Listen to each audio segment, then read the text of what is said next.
Good morning and welcome to this first quarter webinar for 2020 with Sivers Holding. My name is Anders Storm and I'm here to take you through our quarterly report and some other things as well. We dive in directly into the numbers. The quarter compared to last year was flat basically, and I would say that is a very strong to do that in the current situation when we see many companies struggling and in the worst business areas losing 98% of their revenue. So we're very happy that we are in a business where we still can provide and we are working full speed ahead with everything. If we look at the EBITDA, it was minus 5 million compared to last year, but at the same time, we have had some changes in R&D capitalization, which means that we are actually capitalizing less now and putting on the balance because of we're working more and more with customer projects. And also, we have less focus in grant funding now as well, which is a strategic decision in some way to only do grant funding if it sort of fits our core business and not just do grants for grants' sake. So moving ahead to next one, looking at the segments. If you look at the overall segments for January-March, we can see that wireless was actually down 26% compared to last year and Photonics up 12%. However, it's important to understand that Q1 last year, and it should say 2020, was 3.6 million of the revenue was from end-of-life product, the VCOs that we couldn't deliver in Q4 the year before. So the actual growth within the 5G business was 31%. So it's interesting to note. If you look at the markets, similar market split, 62% in North America, Europe 28%, Asia had gone up a bit from 8% last quarter to 10% now. If we look at the quarter in general, it's been a very busy quarter. We had 4 new design wins very early in the quarter, and I'm going to go into that. We also announced the contract with Cambium Networks, very happy to also be able to tell the name to the market. This is a very interesting customer for us. And also, of course, releasing a state-of-the-art beamformer with Ampleon, which we have been working on now for this tier 1 customer. And that's very important for the company in general, and also seeing the test results from that one being really state-of-the-art, beating the competition. Then we also had a share issue just before actually the corona crisis, and we got 54 million, and we'll tell you more about that. And also Photonics have started working more and more with different partnerships and working with the Belgian research company imec on silicon photonics, which is an important part of our overall strategy around that. If we look at the design wins, we've had a sort of on that note a 20% conversion rate over 11 months. Design wins in several new areas, for example, point-to-point, steerable point links, and enterprise businesses. And also selling even more evaluation kits during the quarter. I think it was 5 new ones that could potentially move into business and 6 ones to different universities.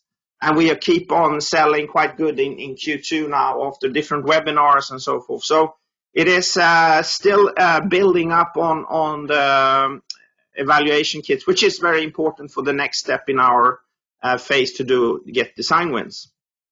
If we look at the design wins, we are on 16 design wins as of Q1 this year, and still there are most of the design wins is in the telecom and datacom space. We have 2 different design wins also in high-speed track-to-train and in several other medical and defense and so forth as well. And it's an even split, maybe a bit overweight for the 60 gigahertz unlicensed 5G bands. And what is the driver for the interest in point-to-point links now? Looking at the data from Ericsson a couple of years ago, they actually reported that the need for backhaul in 2025 would be something like 300 megabits for 20% of the sites. Now we're seeing already in 2022 the need for 200 to 2 gigabits in many sites, which is of course quite important. And to be using millimeter wave and unlicensed 5G or 5G there is very, very interesting. So 5G overall is the driver for the backhaul, which would use microwave and millimeter wave as well. Cambium, to go in a bit about that, that's a long-term contract. We're working with them on the current chipsets that they will be launching during the end of the year. But we are also working already on the next generation chipsets, and they have give input to the designs and so forth, and it's already written into the contract how that's going to be handled. So that's a very important customer. They're headquartered out of Chicago. They have R&D centers in the US and the UK and India. They had a turnover about 3 billion SEK in 2019. This is for licensed 5G. And they are using our RFIC, the TRX BF02, and it's for both base stations and CPEs. And we are counting on commercial deployments in the end of the year.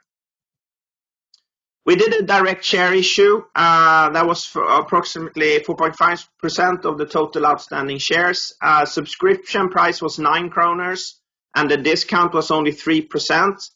It was heavily oversubscribed, which was we're very happy to have all of these funds that are willing to support the company. So we had Alfred Berg, AMF, Swedbank, and so forth in the direct share issue, and which was very important to get done also before the current situation with the COVID-19.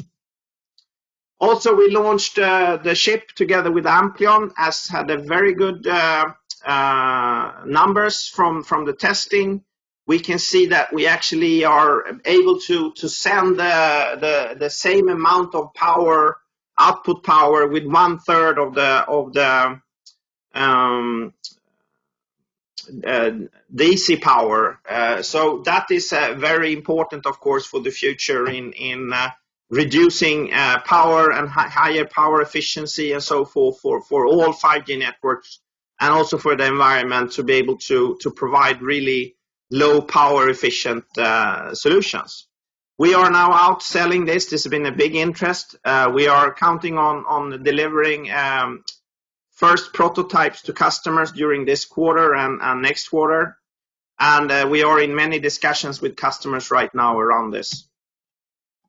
We look at the Belgian company imec. The collaboration is around an integrated C-band product, which is really high frequencies, 150-30 to 50-60 nanometers. It's based on indium phosphide, and it's sort of a DFB laser that is then phased onto the silicon photonics platform. This is work that's been ongoing. We anticipate prototyping services that imec can provide with these lasers in early 2021.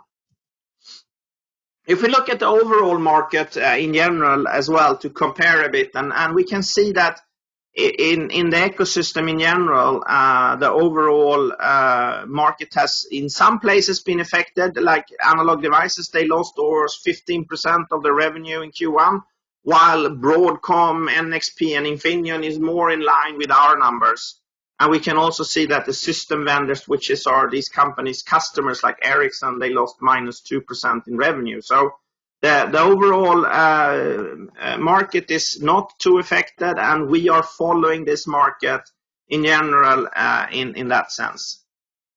Also, looking at the operators, which are the customers to Ericsson and the others, they are also in the span of from -4% to +7% in revenue year on year over Q1. So all the market is faring quite well in this situation. And we are seeing, of course, effects, but at the same time, a very positive feeling on what's going on, and even Q2 is moving very well in the right direction for us.